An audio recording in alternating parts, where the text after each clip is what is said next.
Mesdames, Messieurs, mes téléspectateurs, bonsoir. Bienvenue dans Coup de projecteur avec le directeur général de l'Office guinéen de publicité. Nous allons parler un peu des avancées, des réformes au niveau de ces services. Monsieur le directeur général de l'OGP, Monsieur Paul Moussa Diawara, bonsoir. Bonsoir, Monsieur Isidore. Alors, merci de nous recevoir dans vos installations ici à l'OGP. Il y a un véritable changement. Aujourd'hui, comment se porte l'OGP? Le service se porte bien et je peux vous dire que à notre arrivée en avril 2014, on a dû batailler dur, engager beaucoup de réformes pour en arriver là, pour arriver au niveau où nous sommes. Un travail qui a été pénible, difficile, mais bon, je crois que c'est ça aussi les réformes. Mais ça nous a permis d'amener et de porter l'OGP aujourd'hui parmi les services qui font les réformes dans le changement prôné par le président Alpha Condé. Automatiquement, vous avez pris service, vous avez pris votre bâton de pèlerin, vous avez engagé des réformes. Mais aujourd'hui, les gens ont du mal à comprendre un peu le fonctionnement de l'OGP. C'est-à-dire, ils n'ont pas compris ce que c'est que l'OGP. D'aucuns pensent que l'OGP, c'est la régie financière du ministère de la Communication. En clair, quel est votre fonctionnement? C'est quoi votre objectif, votre mission? Bien, je voudrais d'abord préciser que l'Office guinéen de publicité est une direction générale qui relève du ministère de la communication, un EPIC, un établissement public à caractère industriel et commercial doté de personnalités juridiques, de renommée des gestions et de renommée financière, donc une régie qui est à l'instar d'autres postes de recettes de direction générale dans ce pays. Et l'OGP donc on a mis, il n'y avait qu'une seule direction, il n'y avait que la seule direction générale qui fonctionnait. Or, l'Office guinéen de publicité a une compétence territoriale, a une compétence nationale, a une compétence étendue sur l'ensemble du territoire national. Donc, il fallait automatiquement décentraliser les services au niveau des communes, au niveau des préfectures, au niveau des régions, pour permettre à l'Office guinéen de publicité qui a connu une déperdition financière colossale durant 28 à 29 ans, n'est-ce pas, une hémorragie financière sans précédent, parce que l'OGP a pour vocation, a pour mission de veiller sur le développement de la publicité à République de Guinée, sur l'ensemble du territoire, sur la communication, mais aussi donc sur l'ensemble des supports publicitaires des pays à Conakry d'ailleurs, dans les 5 communes, et des emplois, plusieurs emplois, mais aussi à l'intérieur du pays. Donc c'est pour vous dire que la gestion de cette réforme nous a conduit, n'est-ce pas, à un changement de cap. C'est pour vous dire qu'aujourd'hui, l'OGP est opérationnel. L'OGP donc est devenu un service comme les autres, un service qui a une compétence nationale et qui fonctionne normalement. Vous avez impulsé une nouvelle dynamique à l'OGP depuis votre arrivée. On vous a vu vous lancer dans une campagne d'assainissement du secteur. Aujourd'hui, où en êtes-vous, monsieur le directeur? Oui, c'est vrai que les mauvaises habitudes ont la vie dure, en Guinée comme ailleurs. Ça aussi est une évidence. Ceci dit, vous savez, nous avons les lois, les règles et tout ce qui s'ensuit. L'administration est axée sur les textes. Les textes nous gouvernent, ici comme ailleurs. Mais le problème qui se pose, c'est que les gens ont une autre habitude qui n'a aucun rapport avec les textes. Donc, quand je suis venu en bord républicain, j'ai mis l'accent sur les textes. Parce que la législation est la clé pour un administrateur. La législation, c'est la boussole, c'est l'instrument de commandement, c'est l'administration, c'est l'instrument de gestion. Et c'est pourquoi donc nous avons privilégié cela. Donc ce qui a amené beaucoup de couac, c'est-à-dire beaucoup d'incompréhension dans l'opinion, pas dans l'opinion en tant que telle, mais plutôt avec des partenaires de l'Office guinéen de publicité. Donc, ce sont ces textes-là que nous avons employés. Alors, vous avez employé ces textes. Mais en les employant, les gens ont dit non, nous on n'a pas l'habitude de payer tel montant. On a l'habitude de payer 10 francs au lieu de 50 francs. Je dis, mais regardez, je les envoie les textes, en même temps, la tarification en vigueur à l'OGP. C'est ce que je faisais à travers les courriers, à travers les rencontres, les rendez-vous que j'avais avec les uns et les autres.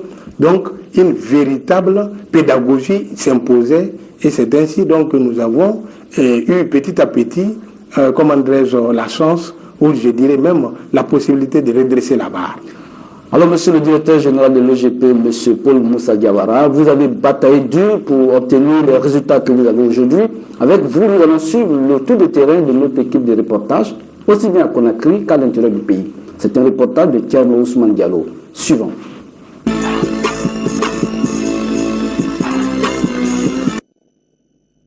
Au deuxième étage de cet immeuble à Almamia dans la commune de Kaloum, tout juste en face de la SEG, l'on retrouve le nouveau bureau de la direction générale de l'OGP, Office guinéen de publicité. Un nouveau cadre de travail idéal voulu par l'équipe dirigeante pour traduire la nouvelle vision de cet organe régulateur de la publicité en Guinée. Nous étions dans un bâtiment, n'est-ce pas, où on a trouvé l'OGP. L'OGP abritait un bâtiment colonial qui date plus de 150 ans. Donc vraiment qui a présenté des états de ruine, on ne peut pas rester là-bas. Et l'OGP, vous savez, la publicité, vraiment, c'est une bonne image. Il faut véhiculer, n'est-ce pas, une bonne image, une bonne presse, une crédibilité. Sur ce, le directeur général a décidé de trouver un nouveau siège social et que nous habitons actuellement avec le mobilier, le confort, n'est-ce pas, que nous recevons maintenant ce matin. Non loin, l'ancien siège de la direction générale de l'OGP. Le bâtiment abrite désormais la direction communale de l'organe à Kaloum, une des 4 directions récemment créées pour rapprocher cet organe des annonceurs. Dans toutes les communes de Conakry, excepté celle de Dexine pour l'heure, des directions communales de l'OGP sont opérationnelles. À l'intérieur du pays, le processus de décentralisation se met en marche. Kindia et Kisidougou sont les premières villes à accueillir les directions régionales de l'OGP. Le but n'est pas que d'afficher une proximité avec la clientèle. Cette nouvelle politique permet de traquer plus aisément les fraudeurs et combattre l'affichage sauvage sur les panneaux publicitaires. L'OGP ne répondait pas à une image de marque, n'avait pas d'esthétique, n'avait pas de crédibilité, n'était pas aussi connu, n'est-ce pas, du public. Et nous avons constaté également aussi l'OGP n'était pas aussi représenté, n'est-ce pas, dans les communes et à l'intérieur du pays. Sur ce, donc, un constat s'avère vrai, il y a une hémorragie financière parce que vous imaginez, le secteur a été créé depuis le 23 août 1986. De 86, ça fait 3 décennies jusqu'à maintenant, et qu'on te dise, l'OGP n'est ni à Lola, n'est ni à Yomo, n'est ni à Kisidou, n'est ni à Parana, n'est ni à Kindia. Oh, pourtant, quand vous sillonnez le pays, vous constatez, n'est-ce pas, assez d'affichage routier, assez d'affichage, n'est-ce pas, muraux, partout, le long de la route, n'est-ce pas, nationale, et que ces recettes-là vraiment étaient perdues, donc n'étaient pas récupérées.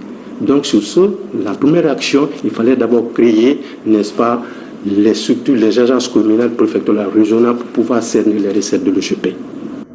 Voilà 15 ans que Kaba Mohamed travaille à l'OGP.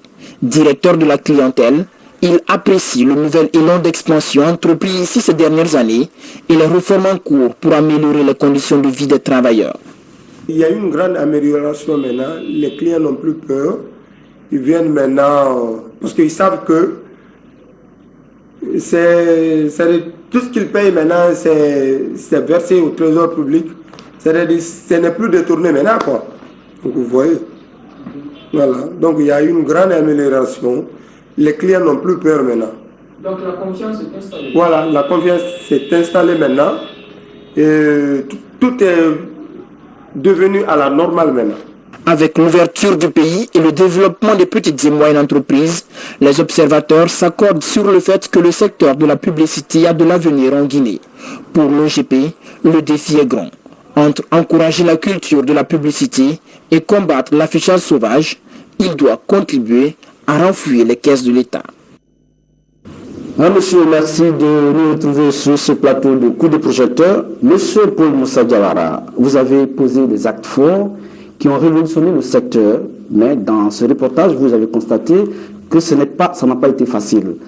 La gestion des panneaux publicitaires est un véritable problème.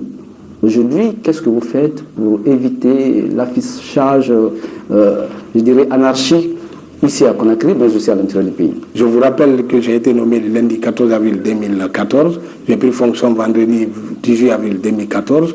Donc il y a plus d'1 an que nous sommes là. Mais la tâche était immense. La tâche était extrêmement importante. Le chantier était énorme. Mais nous continuons petit à petit, pierre par pierre, à construire l'édifice, à bâtir n'est-ce pas, le secteur de manière assez claire. Nous sommes aujourd'hui dans une nouvelle stratégie pour l'affichage. Oui, l'affichage, nous avons des normes. Nous sommes non seulement les régulateurs, nous avons pour mission la réglementation et la régulation. Okay. Donc nous fixons les normes et nous fixons donc les règles à suivre en matière de publicité. Okay. Donc ceci dit, pour ce qui concerne par exemple l'affichage, et nous avons recensé les panneaux pour l'ensemble de Conakry et nous exigeons pour l'année nouvelle qui commence 2016, n'est-ce pas, le respect de certaines normes que nous avons imposées et qui sont en cours, n'est-ce pas, à l'OGP. Notamment, c'est le respect de la distance. Les panneaux. Oui, l'espace utilisé, l'espace, les distances. Est-ce que les distances, mais aussi la présence des responsables de l'OGP pendant l'implantation sur les sites des panneaux. Est-ce que les espaces publicitaires sont privés ou publics? Non, je crois qu'il y a eu un changement, c'était public au départ, mais aujourd'hui, avant mon arrivée, je pense que la direction générale avait pris, mes prédécesseurs avaient pris la responsabilité de confier, de décentraliser de manière à donner la possibilité aux agences de publicité agréées auprès de l'OGP, le régulateur, n'est-ce pas, de gérer le secteur de la publicité en ce qui concerne l'implantation sur des sites. C'est-à-dire que les agences de publicité agréées qui payent taxes, redevances et impôts à l'OGP, donc ont en quelque sorte la possibilité de faire la communication ou la publicité des entreprises, quelles qu'elles soient. Donc les entreprises, les agences de publicité ont pour obligation de prendre attache avec l'Office guinéen de publicité pour non seulement d'abord toute implantation, il y a une correspondance régulière adressée à la direction générale de l'OGP qui définit le site où les panneaux doivent être implantés et qui montre qu'il n'y a pas de problème, il n'y a pas d'obstruction, où ça ne pose pas de problème pour la circulation et pour, n'est-ce pas, ça ne pose pas de problème pour les passants. Donc, tout cela est à prendre en compte où si le site n'appartient pas à une autre agence de publicité. Donc, on écrit à l'OGP, on définit le site, on définit les dimensions des panneaux et on dit pour quelle période on veut faire l'affichage, c'est-à-dire si c'est pour 3 mois, 6 mois ou 1 an, 9 mois ou 1 an. Chaque agence publicitaire peut louer ou bien peut avec l'OGP partir sur une base pour avoir des espaces publicitaires à son service jusqu'à un certain moment. Oui, bien sûr. Donc, c'est-à-dire que les agences de publicité ont ce qu'on appelle les parcs des panneaux publicitaires qu'elles gèrent. Ces panneaux-là ne peuvent être implantés que d'abord avec l'accord préalable de l'Office guinéen de publicité. C'est-à-dire après une demande régulièrement adressée à la direction générale qui fait l'étude, analyse et qui prend la décision. Vu l'immensité de la tâche que vous avez dévolue aujourd'hui, est-ce que la publicité a de l'avenir en Guinée? Bien évidemment, la publicité a de beaux jours devant elle, la République de Guinée. La publicité, c'est pas seulement, ça participe à la beauté de la ville, à la beauté de la cité, ça participe, n'est-ce pas, au développement, non seulement en termes financiers, mais aussi en termes d'infrastructures. Donc tout cela, aujourd'hui, est en cours et nous constatons, vous voyez, avec le coup de projecteur que vous avez fait à l'intérieur du pays ou ici, comment les choses se passent. Aujourd'hui, on prend facilement attache. Les entreprises prennent attache avec l'OGP, les agents de publicité qui se dérobaient pour ne pas payer les taxes et les impôts à l'OGP sortent de la clandestinité, de l'illégalité pour se faire enregistrer et se faire agréer auprès de l'OGP parce que là-dessus, nous n'avons on est intransigeant, inflexible et ça ne se négocie pas. Monsieur le directeur général de l'OGP, Office guinéen de publicité, on va suivre avec vous notre micro-trottoir qui donne la parole aux citoyens, qui s'expriment librement sur les acquis, mais aussi comment l'OGP fonctionne depuis un certain moment.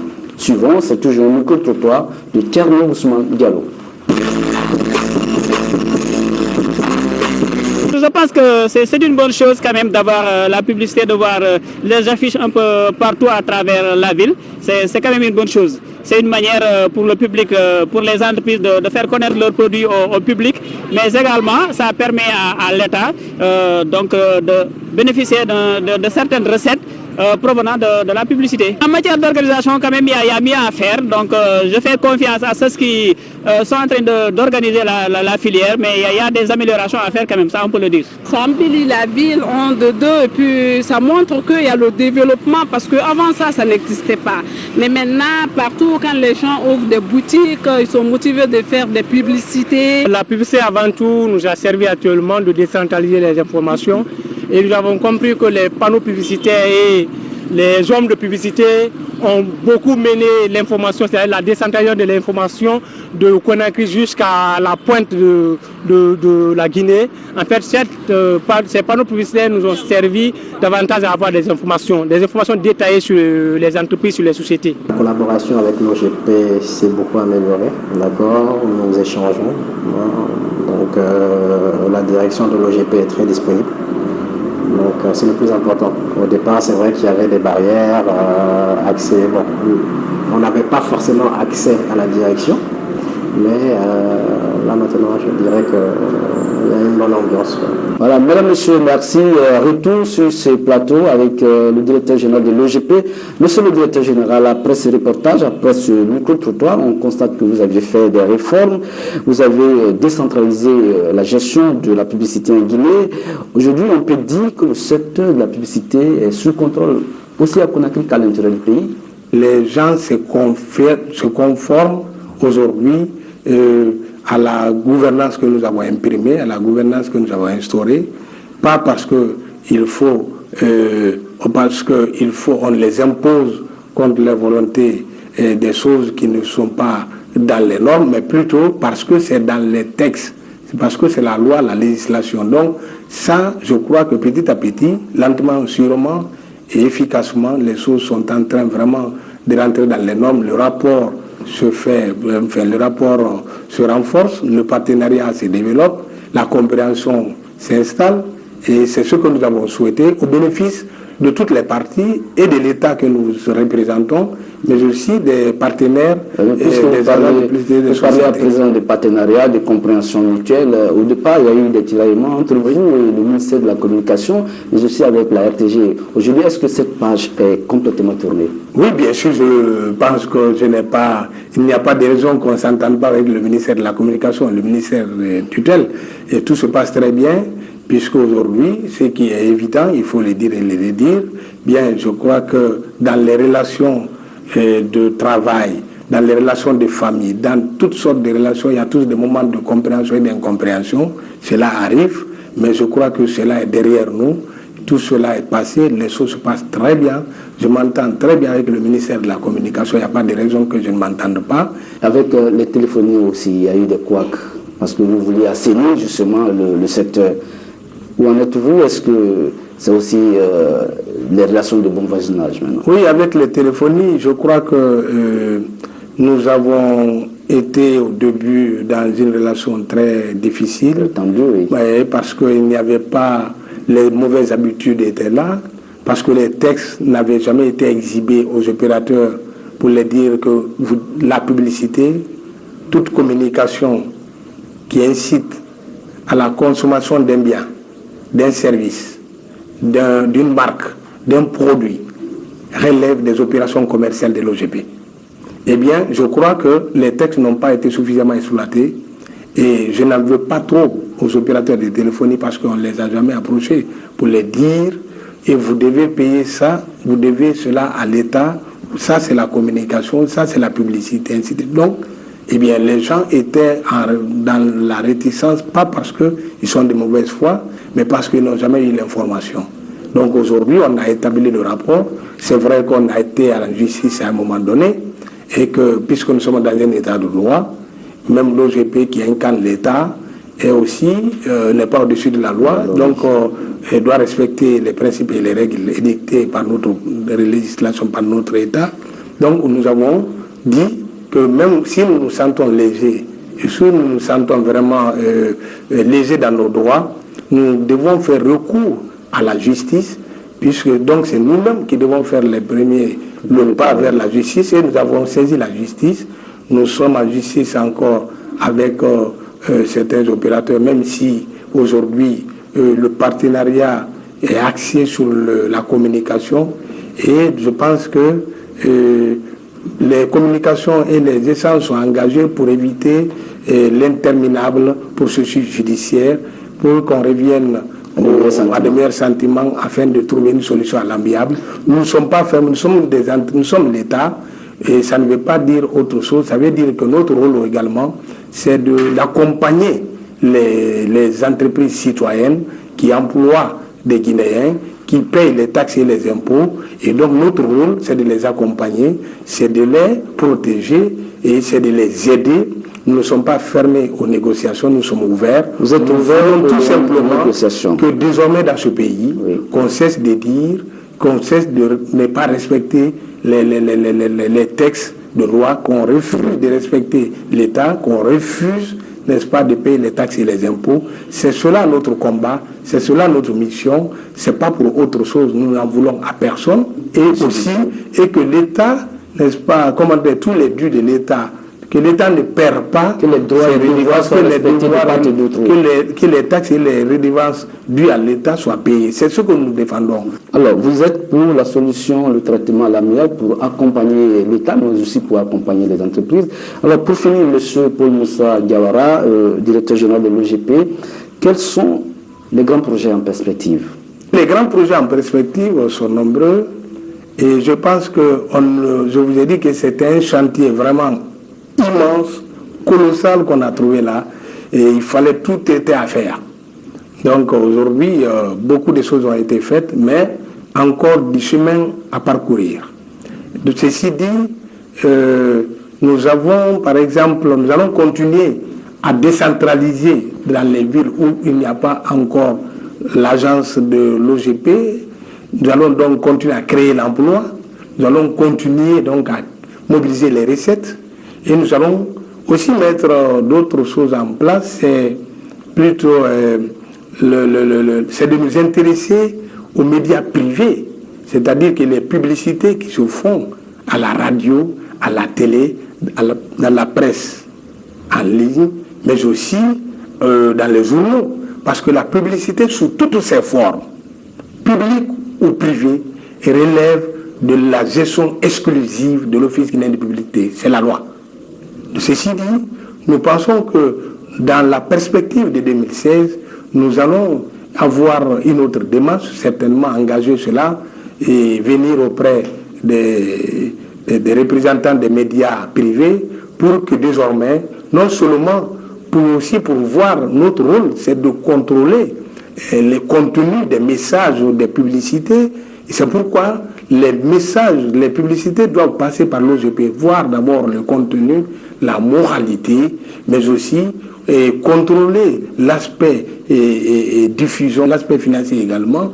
Donc, toute publicité qui doit passer normalement par les agences, par les radios, télévisions, privées, publiques, doivent d'abord préalablement passer à l'Office guinéen de publicité, où une lettre de transmission est envoyée par la direction générale, n'est-ce pas, pour toute publication dans les médias publics ou dans les médias privés, et donc assortie d'un paiement de taxes.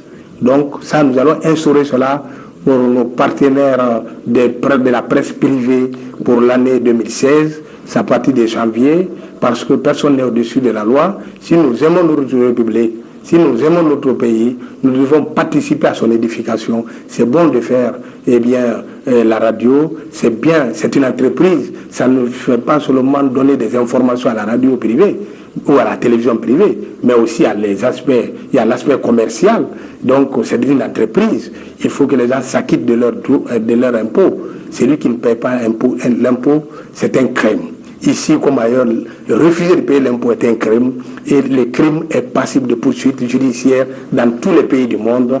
Je pense qu'on n'en arrivera pas là, mais 2016, je dis déjà, je vous donne certainement cette information qui a une exclusivité. Les médias privés, à l'instar des médias publics, les médias privés seront soumis, n'est-ce pas, paiement des taxes et des impôts, parce que ça nous fait une part importante financièrement n'est-ce pas, dans la mobilisation des recettes de l'OGP, donc de l'État. Alors, Monsieur Paul Moussa Diawara, merci de nous recevoir ici dans vos installations. Je crois que déjà vous participez pleinement à la mobilisation des recettes pour le budget national. C'est déjà un grand pas pour qu'un jeune de votre carrière participe ainsi efficacement à la mobilisation des recettes. Je crois que c'est la fin de cette émission. Mesdames, Messieurs, merci de nous avoir suivis et restez fidèles surtout à la RTG Coloma.